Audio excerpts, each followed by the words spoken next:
When I met Dave and the Other Side Academy, they were just one building, and they had buildings they wanted to refurbish, but we're having a very difficult time getting even permits to be able to refurbish those buildings. And it was a battle. There was a lot of cynicism, even on the regulatory side of what the Other Side Academy's mission is. We'd never seen that in the state of Utah. It was not, there wasn't anything in statute, whether it be a technical school or a full hat rehabilitation center. They weren't fitting those models. And there was some resistance to even find a statutory space for the Other Side Academy. We look at this today and you wonder, really? But it is true. And there was a lot of cynicism attached to the Other Side Academy. I come here now and I go to park, and I got to park at the Masonic Temple Lodge out there because we have so many people here. They can take so many people, and there's so many important thought leaders and leaders that are here. And I just look at how far you've come as the Other Side Academy, and I'm just so grateful to have just even been someone who has seen their vision and what they've been able to contribute to our community. Let's take the Pioneer Park Coalition real quick. Solutions, what's your official name now? Solutions, is that just it? Solutions Utah? Well, when they were the Pioneer Park Coalition, let me just tell you, I heard a lot of cynicism about them as well. They were just a bunch of greedy developers just wanted to kick the homeless out and fix up things for themselves. That's all they're there for. Here we are 10 years later. Okay? Do you see the movement, the measure of good that has happened and continues to happen? When I look at a guy like Dave Kelly, honestly, I don't know how anyone's pacing themselves in this space. It's so hard. It's so draining. And yet I see so many heroes of mine. I can't name them all of the people that I know in here, but you don't stop and you keep working. And even the criticism, there's been so much criticism of so many people. Tyler Clancy, he was the executive director of this little Pioneer Park Coalition. That's how I got to meet him. He's a lawmaker now. He's working on these bills. You just heard as a policymaker and a public servant, his institutional knowledge and his vision and his work, emphasis on work that he is willing to do to make things better than he's found it. And that's unique. For the colleagues or the public servants that are here, I've served with many of you. Representative Clancy, I didn't come reluctantly. I came because a constituent, Officer Fred Ross, who was a police officer in this area, was my constituent. I knew him well. And he said, as my representative, I need you to see what I'm seeing every single day. And so that's how I got involved. And that's when I can't unsee what I saw. And I can't get into it because it was disturbing. So, but the rest is true. We decided, if you want to talk to the speaker about public education, transportation, you're going to wade through this human carnage. And we're going to sit down and talk about your policy issue. Boy, you're going to learn a lot to get there and talk about it. So I think things have come such a great distance since then. I want to have, if you know me, I want to have some uncomfortable conversations, respectable but uncomfortable. So some of these questions, there's no right or wrong answer, but it's really a way to think and be honest with each other about what we're talking about. So let's get started. If we could have our panelists come up to the. And instead of me reading some bio, I'd love you to come up. If you know you're the moderator or you're the panelist to be here, if you could just come up and then I'll give you the mic. You can give a quick introduction of yourself. Hi, everyone. My name is Ava Witesman. I am the director of the Ballard Center for Social Impact at Brigham Young University. I've also worked in this space, both in Bloomington, Indiana, where I worked with two different shelters, one a domestic violence shelter and resource center that also had intermediate term housing, and a daytime shelter for people experiencing homelessness. Here in the state of Utah, I have run the Good Measure program that helps organizations to measure their outcomes and their impact. I also worked with Collective Impact before COVID, a while ago, under Salt Lake County. And my role was to help identify a way to create an index that helped us to measure the impact of that collective group. I've also worked at the state level in the evidence-based work group as an expert evaluator there with drug, alcohol, and suicide prevention, and in the governor's office in teaching administrators how to measure their outcomes and impacts. So that's the role I'm in here. I'm Christian Sarver. I am the Associate Director of the Utah Criminal Justice Center, which is a research organization based at the University of Utah. a collaboration between the College of Social Work, the College of Law, and the College of Health and Behavioral Sciences. In that capacity, Salt Lake, or UCJC, has worked on multiple evaluations of homeless interventions in Salt Lake County, including the county's Pay for Success pilot, which just ended, which was called Homes Not Jail, trying to do a rapid rehousing intervention to resolve homelessness for people and reduce both incarceration and homelessness. We are currently working with the state on an evaluation to look at kind of the pathways through homelessness, to identify kind of at a single point in time, who are the homeless individuals in the state, what services do they receive, and what are their outcomes if you follow them from that point in time. Hi, my name is Sergeant Nathan Meinzer. I'm with Salt Lake City Police Department. I became an officer in 2014. Before I was promoted to take over a squad near the Gilmore Resource Center, I was a detective, and I worked on long-term problems that needed a different perspective to solve them, working with the community, trying to get data on what can we do differently to be more effective. Currently, I'm operating a squad around the Gilmore Resource Center. I have 5 officers and myself, and we're very data-driven, as well as working with the community to try and better understand how is it affecting our community, and how is it affecting those that are staying within the resource center, and what can we do differently as officers to take the totality of the circumstances into consideration when we're taking police action. So let's get started. Some of these questions that I mentioned talk about what data, as if we had this grand menu of what data would you like to tap into and what do you think would be the highest and best use. The reason that I want to change that is that I found that when I was in this space, just getting data, period, just understanding the space and the people that we were even looking at or wanting to help was Herculean. We didn't know who anyone was. And this is back in 2016, 17, so I'm not saying that that's the situation now. So I guess my question to each of the panelists are, how are you getting data? What data are you getting? And I guess there's a third part, or is there a resistance in sharing information? So what data, what are you doing with it? And is there a resistance in getting the data that you think you would need? And let's start with, did you say detective or officer? What do I call you? Sergeant. You gotta get it right. So Sergeant, we'll start with you. Well, they handed it to me first, so here we go. I'll take the bullet for you. So some of the data that I collect, before I started my squad, I dove into data over 2 years to try and understand, is there potentially a footprint around the resource center? And all that I really have access to is police data, crime data. And I dove into what types of crime was the community experiencing, where was it at, how far away was it in relation to resource centers.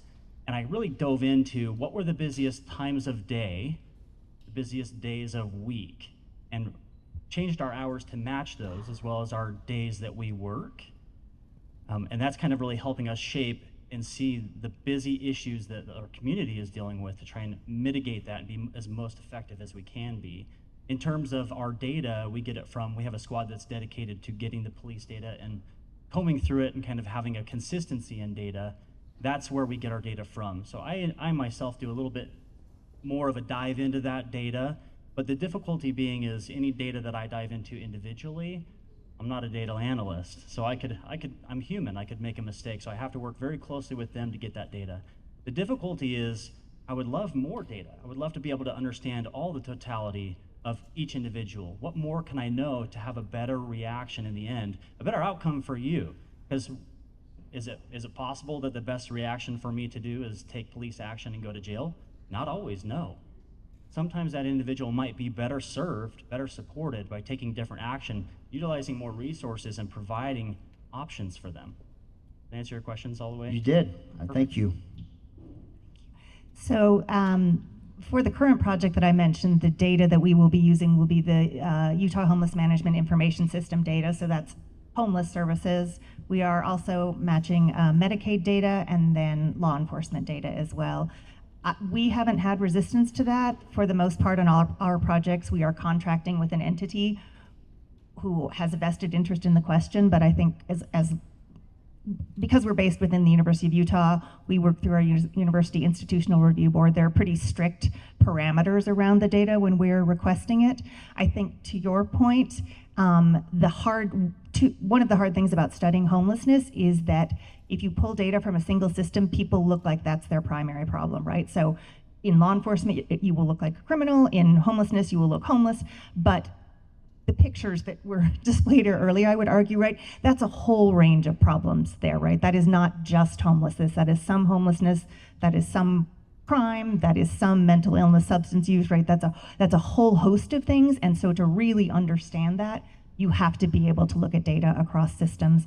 The second thing I think is those individuals, I would say, are the ones we know the least about in terms of why does a person prefer an encampment versus other services, right? There's a reason that someone is living there, and that might be accessibility, right? They may have been blocked from the shelters. They may don't feel safe at the shelter. They may have been kicked out for their behavior, right? So I think that is a group to me that you need a lot of information about. For our study, we're building in a qualitative portion because there isn't administrative data that really gets at why don't you want services, right? Why is this kind of the option? So I think that, to me, that qualitative piece is also really, really important to kind of get at what is data not capturing. Thanks. So my role has been a little bit different because most of the data that we work with is actually organizational data for nonprofits or government agencies in the space. And there are a ton of challenges with that. Number one, a lot of organizations don't know what data gather, how to gather it, how to organize it so that it's actually useful for analysts, how to gather metrics in a way that they can actually share and exchange with other organizations. And so part of our role has been to help educate organizations on how to do that. But one of the major challenges to that is resourcing, because hiring an evaluator is viewed as overhead. And as we know, for donors in particular, in Utah, we want to drive overhead costs down. And so these are things that we under-resource. Even when we're talking about legislation where we're now demanding data, we have organizations that are essentially facing what can be something that looks like an unfunded mandate, where they're expected to demonstrate outcomes, but they don't have anyone in their organization who knows how to measure for outcomes. And so they're gathering outputs, which doesn't help us at all. Outputs being measures of like how many people they're serving rather than what the results are for those people. And so those are challenges, and that happens both with the organizations that we serve through Good Measure, and also when I served on the evidence-based working group, we would have organizations come back over and over and over again and not be eligible for state funding because they weren't able to demonstrate with the tools of art, things like randomized controlled trials or quasi-experiments, they weren't able to demonstrate their outcomes. And so even though they knew that they were having positive results, they couldn't demonstrate it because they just didn't have the expertise, and they had no access to state funding to get that expertise because they weren't evidence-based. So it was this sort of vicious cycle. That was one of the things that I witnessed with the data that we work with. I like being at the end of the panel because I can just say yes. This year with HB 298, we were able to create a measure called functional zero. And the idea is exactly what the Ballard Center focuses on.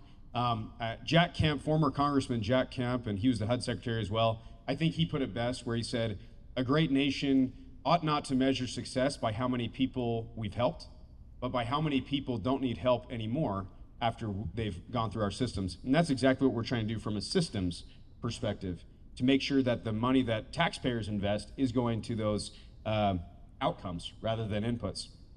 I would say from a data perspective, in 2023, Dr. Sarver, correct me if I'm wrong, but we were able to fund a study, a 2-year study. I hope you can talk a little bit more about that. She's really taken the lead on this, and we're looking at how do we break down these silos? Is it possible that obviously there's privacy concerns, but if we could use non-individualized aggregate data to look at individual A, has gone to jail 6 times, has gone to this resource center 3 times, has gone to drug treatment XYZ amount of times, well then we can start to get a little bit better picture that Dr. Sarver was describing. I know Slalom is a company that's been working in Denver and then in Portland and the surrounding metro area to build technology. that couldn't just do that on a state level, but also on an operator level. So you have an outreach worker that can look, and now they can get a more clear perspective. Oh, this person's pretty new to homelessness.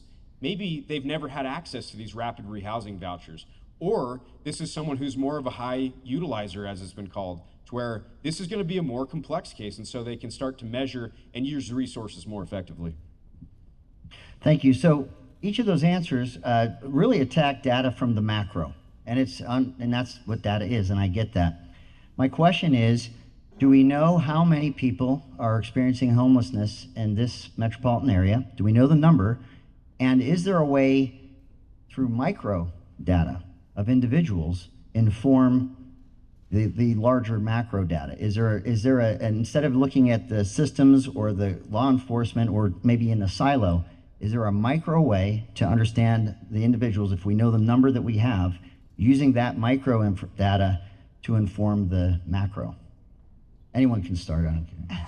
So I think that's what I was talking about with the qualitative data, right? That systems collect data on that demonstrates how systems function, right? So that if you're using that data to study something, what you are really studying is how the system functions. It doesn't tell you anything about the people who are not in the system, right? So I don't mean to keep pointing above my head, I look crazy, but the people who are not accessing services through a homeless services provider are not in that data, right? So that data tells me nothing about those folks. I also don't have data, like many people are housed, receive services, are housed, stay stably housed. I don't know anything about them because they're not in the data anymore. And I think the bigger issue, or a big issue, is also people who are kind of precariously housed, right? We don't know about, we don't catch people kind of at that vulnerable spot, which once you become homeless, it is much harder to resolve that. If you could have some, and I don't have an answer to exactly how you do this, but I think that is information from people. We've talked a lot about lived experience here, right? And that's part of what our study is doing, is to look at, there are all these types of homelessness. Let's go out and find folks and talk about what was the pathway to homelessness. If you were housed and didn't succeed in housing, what were the causes of that, right? If you were kind of receiving housing services, but you had a different problem, right? But it just happened to be that's what you were eligible for, but it isn't primarily what your need was. How can we figure that out better? And I think that is exactly what you're talking about, right? Which is that micro level lived experience, doing interviews and using that in collaboration with the administrator. I can tell you, Dr. Sarver, and this might be a sneak peek of 2025, but what the Utah Impact Partnership, their number one priority this year, as they've made tremendous investments in homeless resources, is exactly funding those types of projects. The way that they're describing it is know by name, making sure that we can look at it from a holistic perspective. HB 298, I think Katie McKellar from the Utah News Dispatch, every time I say HB 298, she's probably going to close her ears because she heard about it so much this year. But we directed the Office of Homeless Services to actually stratify out our different populations of homelessness, kind of rejecting the federal government's definition of homelessness and creating our own, which I think is going to be more helpful in addressing those key concerns. The McKinney-Vento definition of homelessness, which is what they use for schools and child homelessness, they describe families living in a vehicle, families who are doubling up with other family members on couch surfing, as it's sometimes called, some of that lighter touch homelessness. That's all considered, from the federal government's perspective, homelessness. Well, we believed in Utah, and the governor's office really helped us nail down and get more granular. But we believe that if we can get some more better defined definitions of what unique families and individuals are experiencing, then we can start to look at, well, what policy solutions are working, where are these community efforts effective, and then start to be better stewards of our resources from a government perspective. I'd like to jump into and just talk about one of the challenges with this kind of micro data and how to flow through that, and that is identification. So many organizations are serving folks and gathering information like names, but those names aren't always accurate or used at the same time, even with, or used in the same way, even with the same organizations. Information like social security numbers, driver's license numbers aren't always available for people, and even if they were available for people, they may not be willing to share them. And then you get down to like biometric data, where you're actually taking things like fingerprints, where you can biometrically identify someone. Would that be useful for our system? Yes. Is that our data? No, that is their data. and they get to choose when and how they share it. And many folks who have been with various touch points, and in particular with the legal system, are nervous about actually being positively identified because they're concerned about what we're going to do to or with them once we know who they are or what their history has been. And that fear is real. And that fear prevents organizations from gathering individual level data that would allow us to connect across organizations. Even if we have that information, in some cases, it's protected by law. For example, HIPAA laws prevent us from sharing information with identifiers across healthcare organizations.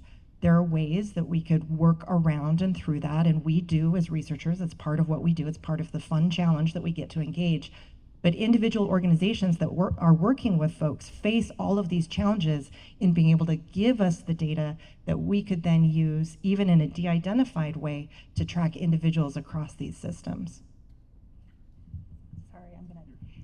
So for the study that Representative Clancy mentioned, we will be gathering identified data, because if you want to track people, de-identified data, again, keeps you in the silo. If you want to track people, it has to be. But that comes with pretty strong restrictions through our IRB to protect that in that exact way. And it comes with the same flaws, right? We do a lot of what's called probabilistic matching, because there are typos, there are aliases, there's all sorts of stuff that makes that hard to do. So in my example for my squad, when we're looking at that micro data to better understand each individual, we come up with that wall of lots of folks have had negative interactions with law enforcement. If you're homeless in the system, you're often doing something illegal and you may not even know. So what we do is each week we bring donuts and coffee with support from the Resource Center as well as some local businesses. We're trying to break that down, because if I can get to know each individual and have 11 positive interactions, maybe I can have that one negative go away, and they might feel comfortable enough to say, hey, this is what I might be dealing with. So the next time that we interact with them, we might be able to have a different approach. So instead of saying, okay, well, you're now trespassing, right? It might be, hey, what's going on with you today? Like, there's something different about you because this is not your normal behavior. The social norm is to not be doing this, but this is off. So I can better understand that individual, but without that individualized data, I don't know. And the only way to get it from my perspective is I have to develop relationships and rapport with these individuals. So that brings me to the governor, when he was lieutenant governor and I was speaker of the House, we worked very closely on this issue. We were serving meals at St. Vincent's. We spent a lot of time together on this, and his now chief of staff, John Pierpont, was a cabinet member for Governor Gary Herbert and was the head of Department of Workforce Services. Just by way of input, but it comes with a question. We had an identification card. We had an area where there was a secure area off of Rio Grande there, and you had the St. Vincent's for the food, but you also had the Wiegand Center, I believe it was. They were working in that space. We didn't care if they said their name was Clark Kent, Lois Lane. It didn't matter what they said. But the simple question, are you a veteran? Have you ever had services before? To say we can't get micro because some of these are HIPAA protected or things like that. There was over a 90% take-up rate of people that were wanting to have an ID card to come in that they could scan that would say, well, they needed a driver's license or they needed some ID to get a job, but they don't have a post office box. But if they knew who they were and there was some of that micro that was voluntary, purely voluntary, but you would be surprised at the acceptance and the willingness to provide it. My question is this: I don't think you get there unless you deal with what the sergeant just brought up. My question is, the level of trust is hard in this space for a lot of people. And I'm talking whether it's the providers, law enforcement, those that are experiencing homelessness, there's a trust barrier or challenge in front of everyone. Do you see we talk about people experiencing homelessness and we use it as one broad term.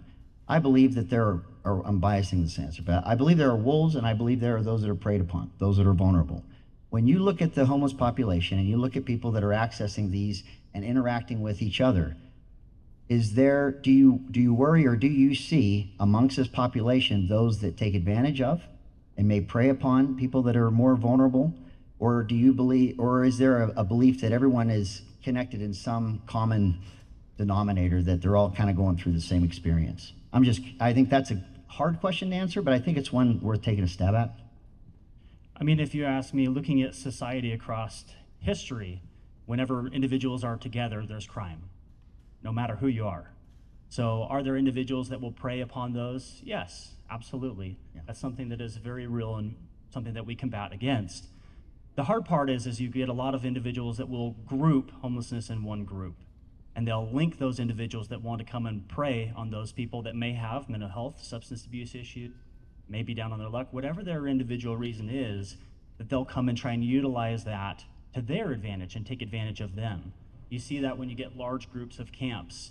An example being 9th South, 3rd West several years back. That camp grew and grew and grew, and it got to the point where we had gang members going in and essentially enforcing. And if you were coming in to buy, if you didn't have enough money to buy enough, you were assaulted, you were robbed. So that being that people together can create those that come and prey on those individuals. I would say completely that what looks monolithic in terms of an encampment, for example, is both not the biggest part of homelessness, right? The vast majority of homeless individuals, you don't know that they're homeless necessarily when you're seeing them, right? They're maybe staying in shelters, they're walking down the street, they're working at McDonald's, they're working at the grocery store, right? So but even that visible piece, I would say, is not just one thing, right? And because we tend to talk about the problem as homelessness, that gets forefronted, but that's not actually accurate.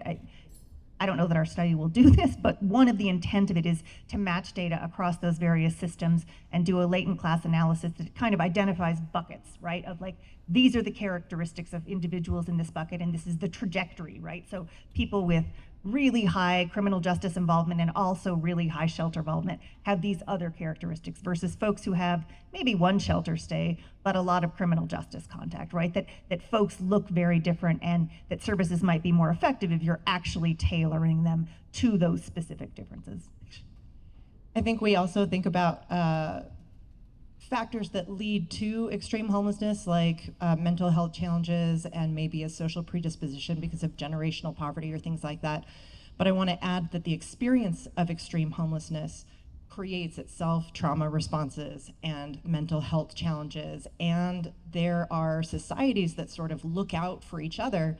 And so what we might consider be violations of our laws are actually them sort of watching out for each other, or creating these other subsystems that have kind of their own rules and their own processes. And so there are a lot of like systems within systems and communities within communities in this space, in addition to completely different ways of coming to homelessness and different ways of experiencing homelessness. So I'd just add that.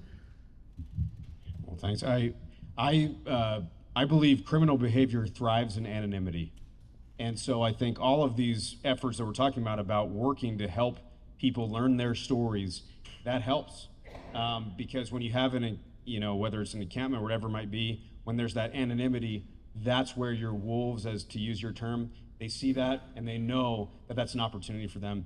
Two things I would say when it comes to, or three things I'd say when it comes to this issue.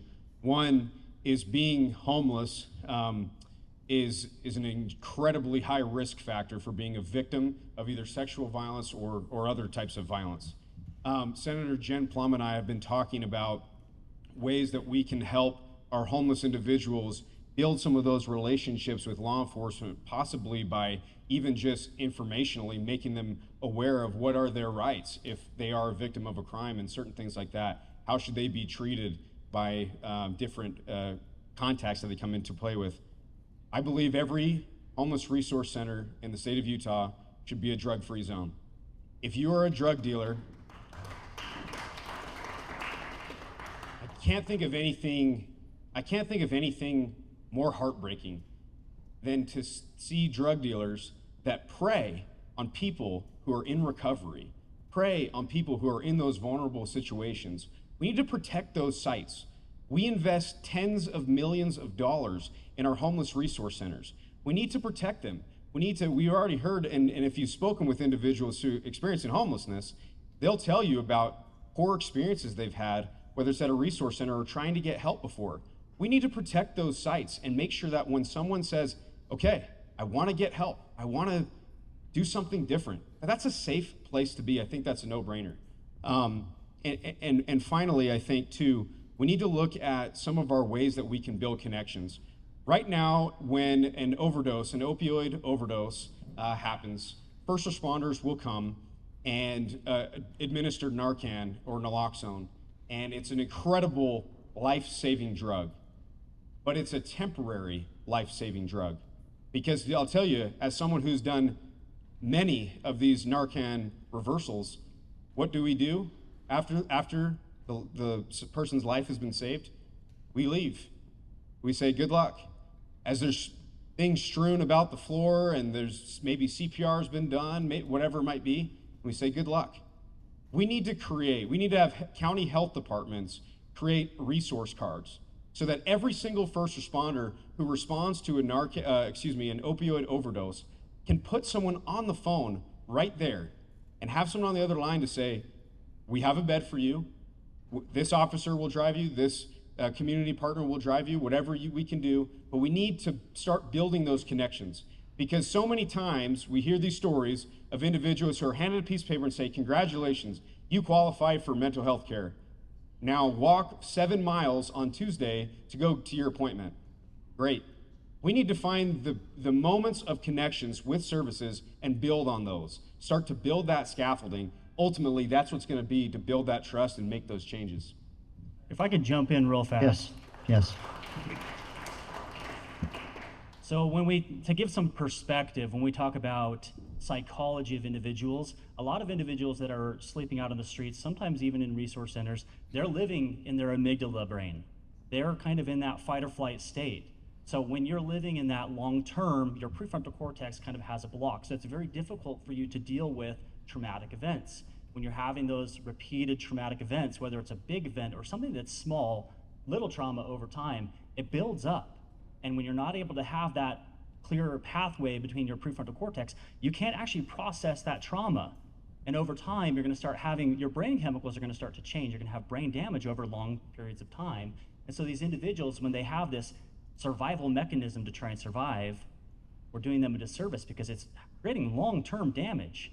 And so it's very important that we do have that safety. If people are camping or if they're using resource centers, if they're in housing, we need to be able to better support them so that we're working on reducing that, be able to get them fully out of that amygdala activation or their limbic system, be able to come back to a sense of normalcy, be able to start rebuilding that brain pathway. So if I could so for me in my definition, I just want to maybe create a premise. It's pretty easy for me, and it was pretty easy for me when I watched this, to understand that if someone found themselves homeless and didn't know where to go and didn't know what to do next, self-medicating was not the most crazy idea or temptation because of the misery factor, because of the hopelessness that you might feel.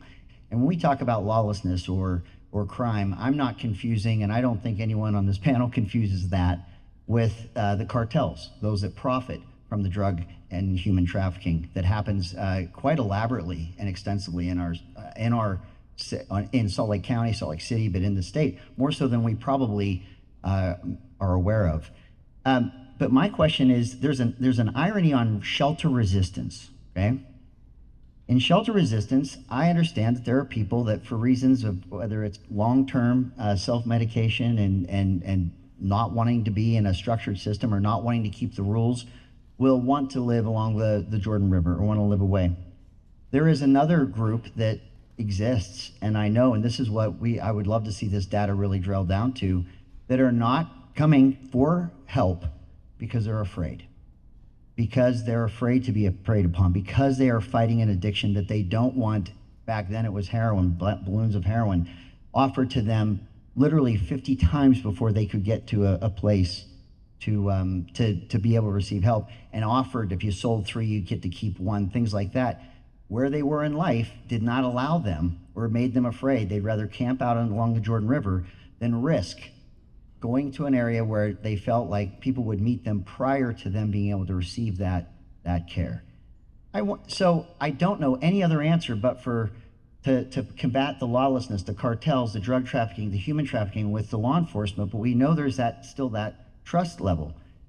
What I just described, is that factoring in this daily experience where you're trying to help people that you know they're afraid, the shelter resistance might be the people that are preying upon, and how do you build that relationship potentially with law enforcement? Because here's the thing, when talking to John Pierpont on the way in, I called him just to refresh my memory.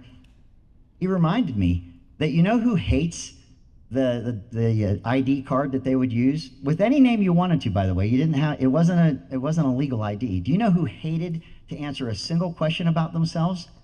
The criminals. It was a natural refiner's fire. And when people were able to enter into a facility where they felt safe, eyes lifted, people began to speak a little bit more. Are those things that you're seeing? I guess that's a long kind of input more than a question, but I guess my question is, I'm hoping that what I just described, you're seeing and that you're being able to confront, or that someone's telling you you're wrong or trying to stop you from protecting people looking for help. So you kind of hit it on the head. So similarly to law enforcement, let's say a shelter for an example, one negative experience, it takes 11 positives for them to kind of override that negative experience. So when we're doing our outreach efforts, we do events every single week as well as once a month. The whole intent is trying to kind of get people to realize that there is safety here, because if you're feeling unsafe at a resource center, at a shelter, are you going to do something good in the community, or are you going to kind of be in that survival mechanism? Are you going to feel welcomed when businesses interact with you? If they treat you like an individual versus like a group, you're just homeless, are you going to feel welcome and commit less crime?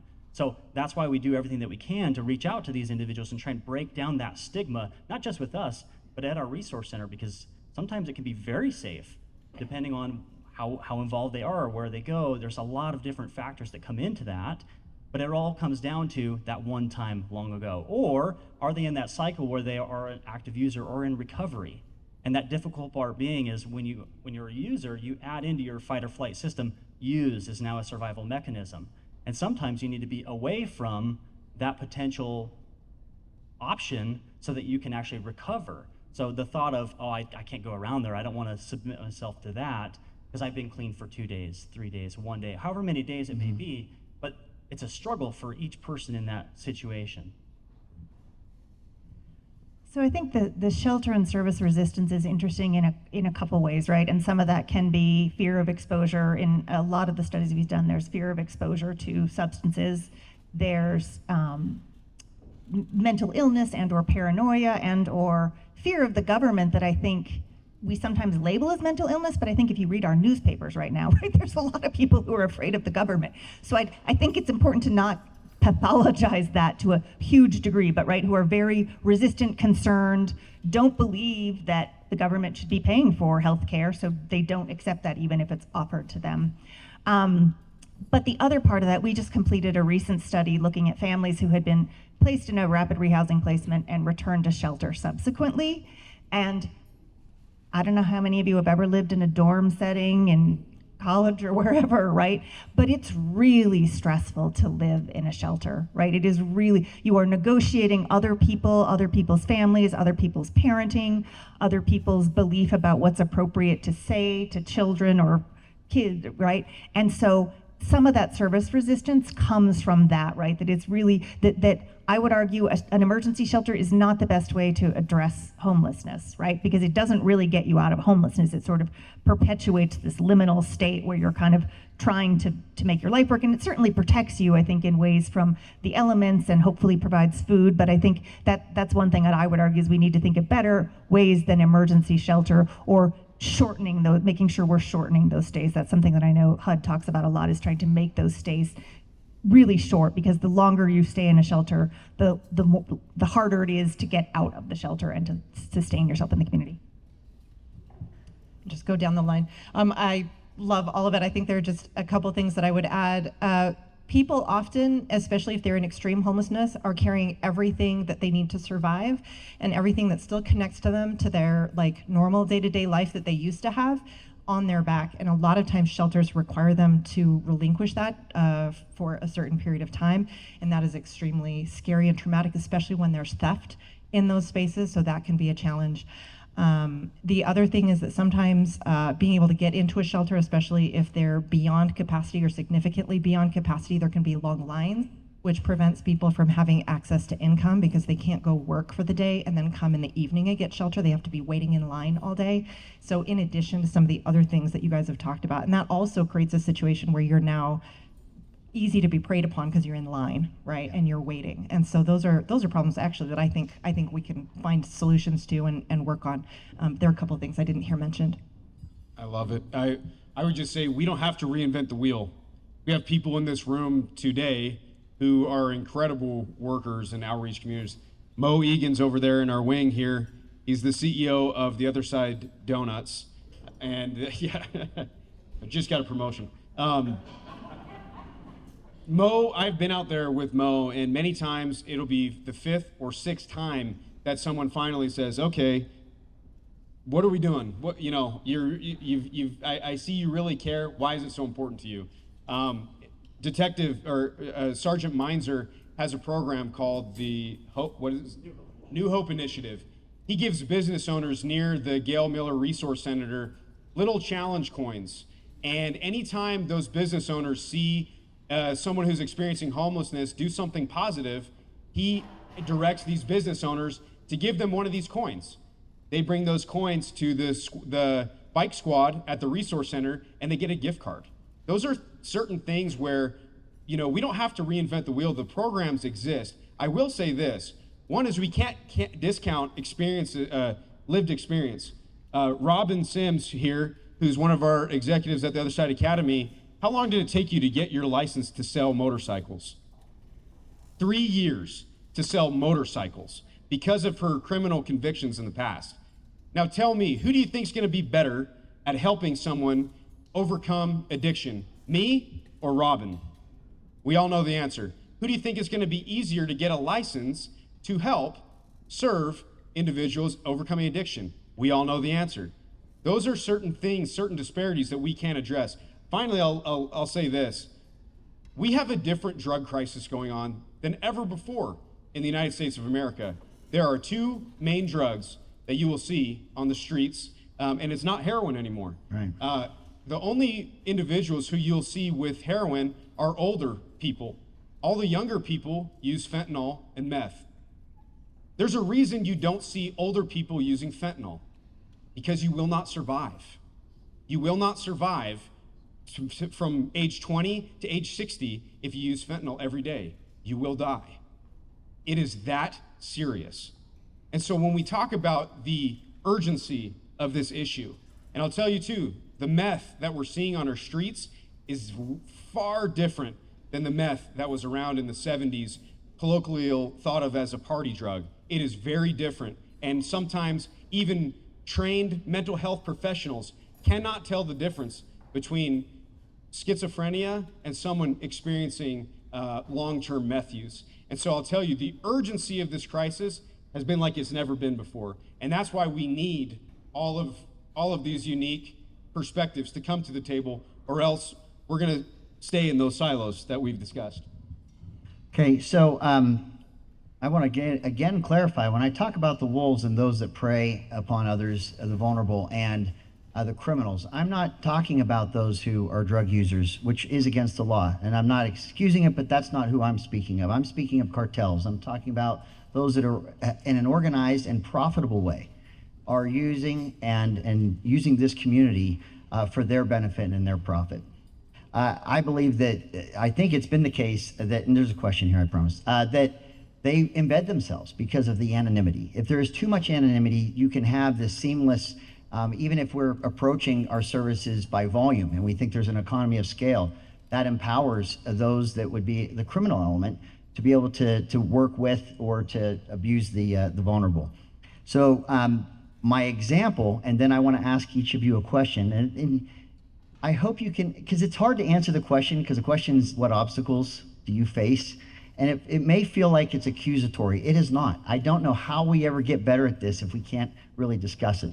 So I'm hoping that we can really, what are the barriers that you would think you would never encounter that you've encountered? I'll tell you mine.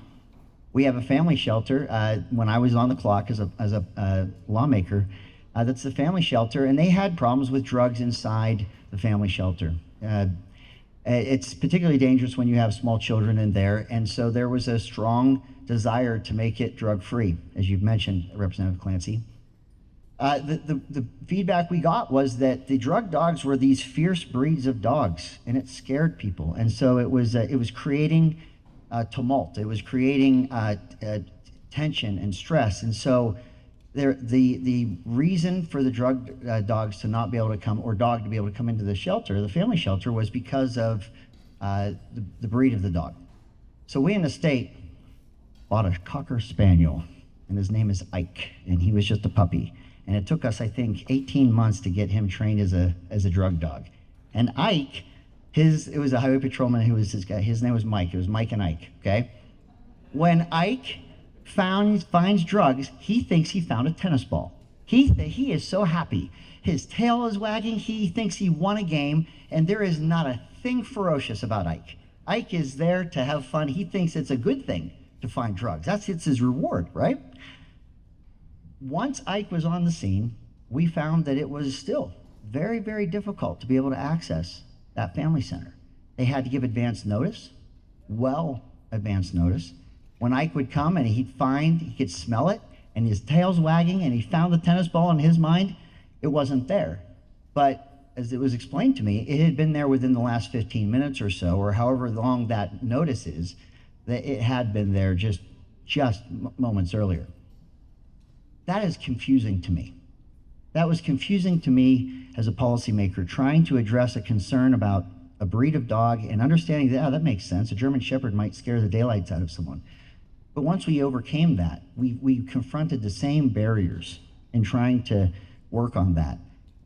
I don't even have an answer as to why, but if I were to answer the question of what obstacles did we encounter, that was a big one. And it was a big question mark for me as to why that is the case. Maybe you could share obstacles you've either faced and you don't know why you're facing it, or what you've been able to overcome. But I'd like to know what these honest obstacles are to get to the heart of this. Can I just add, we talked a lot about drug dealers today, people engaging in criminal conduct. There's an elephant in the room, honestly, when we talk about this issue, and that is massive pharmaceutical companies that over the course of over 25 years engaged in practices that were so I don't know if we'll ever know the scope of how the big pharmaceutical companies harmed our communities by overprescribing, allowing greed to overtake any sort of care for our families. And I still don't think we fully reckoned with that. And so I think in every conversation when we talk about the street level drug dealers, which I believe it's never going to be solved, but we will always have to keep those wolves away from our community, that there's also some other forces out there too that we should address. I would just say I'll take a little bit of a more optimistic approach. Before you do, Dave's told me twice, so I can't let him come up here a third time. Please start eating. Don't wait for your food. You can eat and listen at the same time, but I don't want to get on the wrong side of Dave. Sorry. Go ahead. I would say that I've actually found a lot more commonality in these discussions. Many times you have neighborhoods who feel that they're overburdened with crime and drugs and those effects that come with those. You have providers that are doing a very hard job of trying to help people navigate different challenges. You have law enforcement, you have all these different circumstances. There will be those 5%, 7% differences. And I think we need to go with the evidence, and we need to go with public safety, and we need to go with what keeps our neighborhood safe. If we don't have criminal justice policies in the state of Utah that don't begin and end with keeping innocent people safe from violent crime or whatever it might be, that's a failure. So that's our bottom line, and I think that we should never negotiate on any of these issues if it makes innocent people unsafe, and then we can build from there. So I've actually been very heartened the past couple years working on some of these issues with so many great people, but I think that public safety needs to be our floor. We cannot negotiate on public safety. Rather than two obstacles, I'm going to identify two concerns or fears that I have, and I'm going to keep my data hat on because that's the role I'm supposed to be in up here. I'm concerned that when we focus on data, data is a powerful way to learn and to manage, and we also sometimes use it to make funding determinations and policy determinations.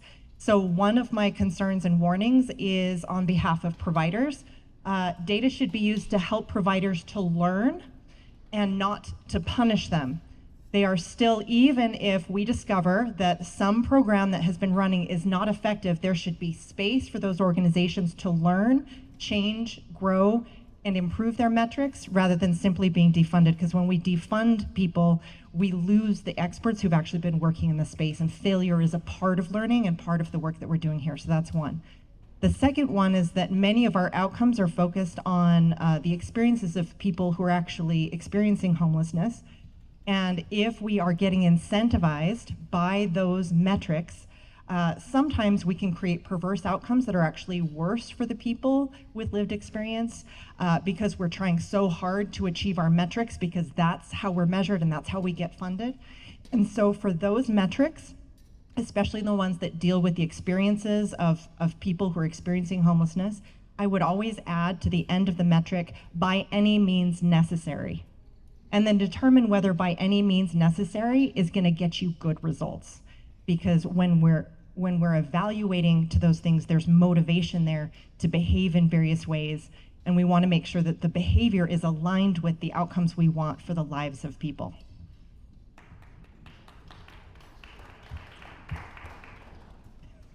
I would clap. So I think from my lens, as a researcher, the struggle that I have is that really rigorous research is expensive, and in some ways it's a little boring to talk about. If I brought my statistician here, I've been in rooms with him, he's the smartest guy I know, and he starts talking and people are like, I don't know what that means. Anecdotes are much more satisfying. So I think what I struggle with is both resources to fund that kind of research and also just understanding the differences between, for example, saying a program, 75% of the participants in this program do well, which is great and important and matters and is descriptive research, right? What it doesn't tell you is, what about that 25% who don't do well? Or what about all of the people who refuse to join the program because for some reason, right? So I think understanding kind of where things works doesn't tell you very much about the people for whom it doesn't work or for whom they didn't want to join the program at all because it required something of them that they weren't willing to do. So in the area that we cover, we've been full-time for 10 months now, and I really focus hard on drugs. We've reduced from our peak down to currently, we're 80% reduction in drug crime. So that's a very big number, but we still have issues. We have time off. We don't have the funding to have a 24/7 squad that we need to be able to keep that community safe, be able to keep as much as we can out of that area. So there's one difficulty there. The other difficulty being that fentanyl is extremely inexpensive right now. So folks will get fentanyl, they'll put it in a blender, add a binding agent, and you don't know how much fentanyl is actually in each individual pill. On top of that being, you can almost get it for $2 to $3 a pill. So that could be someone, maybe they get 20 bucks, they're gonna go out and buy several pills, and they could just sell to try and make a little bit of cash here and there. So instead of having these large dealers, which we're catching once a week, once every other week, we're catching dealers trying to come into our area, and it's continual. They'll continue to keep coming in. But what about those small time, maybe it's just one individual that's like, hey, you know what? I've got a little bit of extra cash. I need a little more. So it's difficult because it's such a complex problem that we all need to be able to have unity together to work on that issue instead of trying to fight each other, And with that data, getting to talk to those individuals to have that trust and rapport to where they feel comfortable to let us know what they see so that we kind of have an idea of who to look for. Okay. Oh, I don't need that. I got this. Sorry. Okay. I got the cue that we're wrapping up. We had a lot of great questions, but I'm going to torture you by it's a yes or no, but it will inform the next panel because you're big brains. You know this area. When you say yes or no to this question, I think it'll continue this conversation going on. But there were really specific questions. What's the plan along the Jordan River? Why does Salt Lake City allow for encampments to go on in areas of the city the way it is? I don't know if you have any insight there, but the question I think that a lot of these questions point to is, and I just want a yes or no, is the current system that we're operating in right now in our current policy, is it right now sustainable going forward? Just yes or no. Would you like my answer for policing? As the world as you see it, is what you're doing right now sustainable going forward? Yes. I don't work directly with people, so I don't know if that's... I know some of these questions, I don't know if it would be your right. wheelhouse or I not. would say what's not sustainable is if you continually have to clean up the encampment, you haven't solved the problem that created the encampment. So in that way, that's not sustainable. You cheated and didn't say yes or no, but I get it. I But totally I'm a get it. researcher. I never I say know, yes or I no. know, I know. I'm also a researcher. That's hard. I would say you can have it cheap, you can have it compassionate, you can have it faster, you can have it effective. You can pick any two of those at any given time. So we have, some of that going on, but if we want changes, which I think we do, we've got to make them. Well, I'm a politician, so I don't know if that's worse. I'll say yes, and there's more work to do. Hey, let's give a hand to our panelists. They work so hard. Tough space, a very difficult space to work in. Thank you so much. Thank you.